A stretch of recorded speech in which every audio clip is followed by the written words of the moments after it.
Today you're gonna learn how to build your small business using social media, so stay tuned.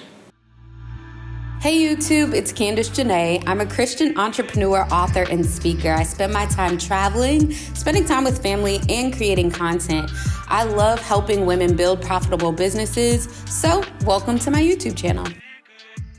Hey guys, I'm Candace Janae. Welcome back to my YouTube channel. I'm so excited that you're here with me today because we're talking about all things I love, business growth and social media. It is totally my jam. I absolutely love social media because a lot of times the platforms that we're building on are completely free. So there's so many advantages to building your business on social media. So if you are running a business or thinking of starting a business, this video is really great for you. I definitely have some videos that are specifically dedicated to how to start a business if you're getting started from the ground up, and I can give you guys resources for that. But today's video is completely dedicated to helping you learn some tips and tricks to build your small business using social media. So step number one is to start with a very strong profile and niche. So if you are a business owner and you own a bake shop, you want to make sure that regardless of what platform you're on, whether you're on YouTube, whether you're on Instagram, whether you're on TikTok, you want to make sure that you have a really strong profile. And a strong profile really includes like a really strong bio, making sure that it's really descriptive about the niche that you're trying to operate in, and it also may include some branding or phrasing that you typically say to attract your audience to actually want to work with you or to purchase from you. So it's really great to start out with just having a really strong profile so that when people come to your Instagram page or they come to your YouTube or your TikTok, that they can see what your business is about. So if you're getting started from the ground up, it's really good to start with just having content there before you start building an audience. If you already have an audience or already have a business and you've been showing up on social media, sometimes it may take some time for you to kind of refine what's already there and, you know, take away things that don't really make sense for your audience and add to it content that's going to be relevant to your audience. So you really want to freshen your profile up so that it's really appealing and attractive to your target audience, okay? That is step number one, no matter what profile no matter what social media platform you're on. Okay, number two is to know the climate, okay? So you need to know the climate of the social media platform that you're trying to get on, right? And why do I say that? It is important to know the atmosphere and the culture of the social media platform that you're on. TikTok has a very different culture than Instagram, then has Snapchat, then on YouTube, then on LinkedIn. There are so many different social media platforms, but you want to get to know the culture of those platforms because it's going to help you understand how to show up on that particular platform. So regardless of what platform you're choosing to use, I definitely recommend starting out with just one if you're starting from the ground up. But if you already have a social media presence on one platform, you may be able to, you know, repurpose content for one platform and take it to another platform, or you may be able to launch out with a completely new strategy there. But it really depends on you and your business. Now, at the end of the day, it's really important to know the culture because you want to create content that fits well within that culture. Static images and prissy little cute like poses and stuff like this, and like all of that might be cute over on Instagram, but in this day and age, TikTok is a place where you can get on and you don't have to be super prim, proper, and polished, right? YouTube is a place that people go for information, so you have to know the culture on that platform so that you can create content that really fits within or stands out within that platform, but you want to make sure that you're creating content in a way that is palatable and you know, digestible for the audience that's showing up on that particular platform. Okay. All right. Number three is to research and come up with content ideas. So when you're getting started as an entrepreneur or even as you're growing your business, you really want to have a kind of bucket of like content ideas. A lot of times people start with having like what they call kind of content pillars or content themes. And that's basically saying, you know, for your business, what are the things, the different themes and areas that you're going to focus on. So maybe you focus on education. So for example, if you have a bake shop, maybe you should focus on like behind the scenes education on like how you put together your products. and your cakes and your cupcakes. Maybe another portion is you're focusing on, not just education, but maybe entertainment. So maybe you're taking them behind the scenes with experiences with customers, or telling stories about things that happen with customers that came in and how you handle it. There's so many different areas that you can really kind of focus on when you're building a business, but you got to get focused and figure out what themes, and then start coming up with content ideas.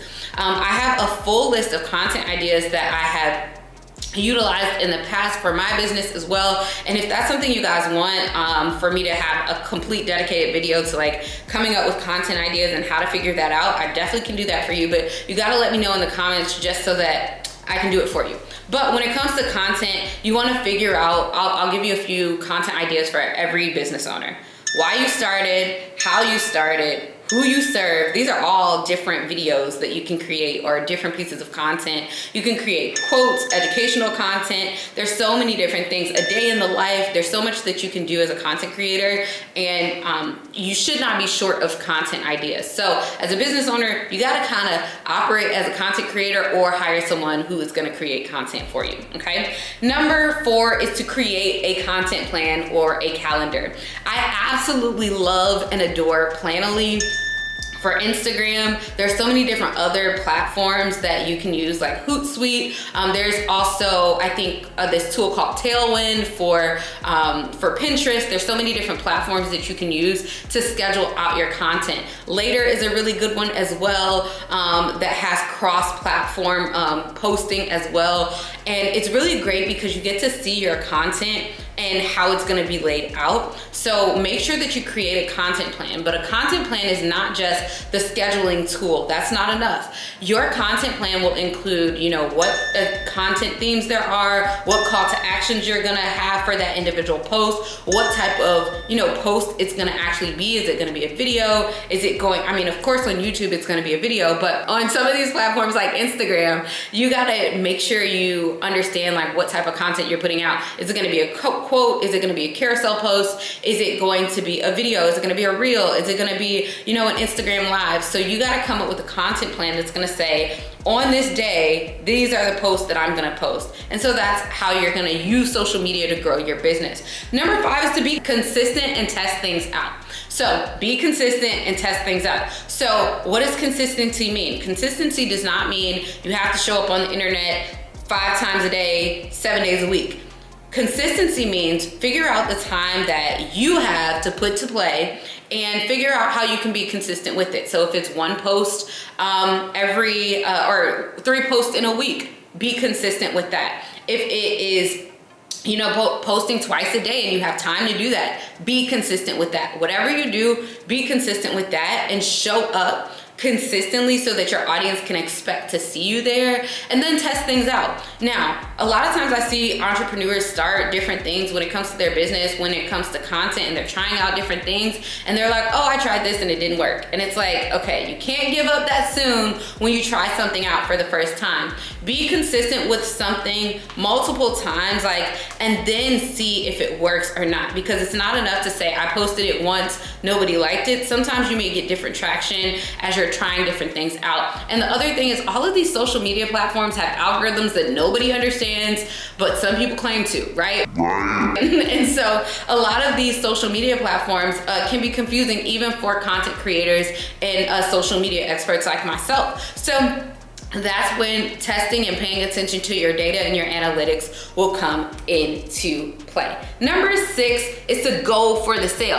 If you're trying to use social media to grow your business, you don't want to just be creating content for the purpose of creating content. You want to create content to really connect with your audience so that they can feel compelled to actually purchase from you. So that's just short and sweet. Go for the sale. Don't tiptoe around it. Literally go for the sale. Number 7, this is a really great way to grow your small business using social media, is to collaborate with other content creators. And this is really great because you can collaborate to basically connect your audience with their audience and vice versa. One of the really great ways to do that on Instagram is to, go live with someone else and really kind of tap into their audience, and they'll tap into yours. But you don't want to just, like, if you're a small business owner and you're just getting started, you don't want to just, look for the biggest content creator you can find and be like, hey, let's collaborate. It's like you want to focus on someone that can actually add value for you and you can add value for them, vice versa. So you want to find maybe a niche that is in alignment with what you are interested in. And that's a really great way to kind of grow your audience and really grow your business using social media and expanding your visibility and your reach through collaboration. Number 8 is to cross promote. So let's say you are on YouTube and you are on Instagram and you are on TikTok and you have an email marketing list and you have a text message marketing list. When you show up on social media and create content, you want to be either repurposing that content and kind of putting it in bite-sized content that can go on other platforms, or you want to cross promote it on your email marketing list. So let's say you drop a YouTube video like I just did today, and you drop a YouTube video, but then you're like, hey, by the way, I have an email list. Let me send an email and let them know that I have a YouTube video that's out. And so that's one of the really great ways, is that you can use social media to cross promote and then grow your audience on all of those spaces. And then it's going to expand your reach in business. Okay. Cause you never know what's going to make traction more than others. Okay. Number 9 is to utilize growth hacks. So growth hacking is so important. So you want to utilize growth hacks. So for example, on Instagram, one of the major growth hacks for growing your audience on social media is to utilize hashtags. There are so many other different hacks that you can use to grow on social media, and you want to research them and figure out what exactly they are. Perfect example is with YouTube. Utilizing the right keywords, making sure that you're using keywords in the title. There's so many different hacks to allow for your content to reach more and more people. And so it's really important for you as a content creator, an entrepreneur, to grow your business by really hacking whatever platform that you're on, so that you can show up in the best way possible. All right, and number 10, last but not least, this is one that I don't really use that often, but it works for a lot of people, is running ads. So when you run social media ads, that's one of the really major ways to grow your business on social media. So growing your business on social media through ads could look like you running ads literally to, direct sales, to actually direct them to a sales page and actually purchase. Or sometimes you run ads to like kind of grow your audience and get people acquainted to you. But either way, running ads will increase your exposure for larger audiences and get your business in front of more and more people. And so if you're looking to grow your business on social media, you absolutely need to have a strategy. And so I am here as a business coach that helps my clients really kind of figure out what their niche is, figure out what service they're gonna show up and offer, and then help them show up on social media to communicate with their audience in a way that makes sense so that they can actually close the sale. So if this is your first time ever watching one of my videos, thank you. If you're back another time, thank you again. Definitely drop some comments down below and let me know what questions you have, because I always like to listen to and pay attention to what it is you are most interested in. But for now, that's it. Make sure you guys check out my recent playlist that will help you build a 6-figure business, as well as some tips on helping you build and grow your business, whether it's on social media or not. But for now, that's it, and I'll see you when I drop the next video. Make sure you like, comment, and subscribe. See ya!